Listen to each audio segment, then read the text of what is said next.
wedi bod yn diwrnod eitha anodd ar ôl y perfformiad yn erbyn Australia ar y weekend. So, ni'n dechrau drosti nawr a gobeithio allwn ni roi pethau'n iawn wrth yma a gobeithio rhoi perfformiad bach yn well mewn yn erbyn Argentina ar y penwythnos.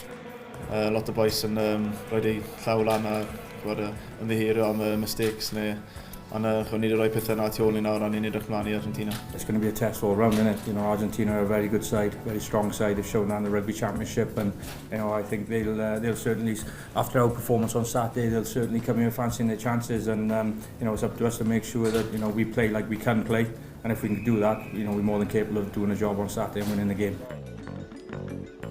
Ar y penwythnos mae'n mynd i fod yn gêm anodd, y ffordd maen nhw'n ware, mae rhaid i amddiffyn ni fod yn smart iawn, i cael y llygad ar nhw. So, ond gobeithio bydd hi'n gêm exciting a gobeithio allwn ni dy banc gyda'r fuddugoliaeth. Ni'n trial symud y pêl, mae'n gymaint yn gallu ware mas yn y 15-metre channels, mae back three exciting iawn gyda ni, so mae'n bwysig i ni trial gael y pêl, symud y pêl mas i nhw a gobeithio sgori cwbl o ceisiau. We're going to have to be on our money on Saturday, that's for sure. They're going to pose us an awful lot of problems on Saturday. There's no doubt in that.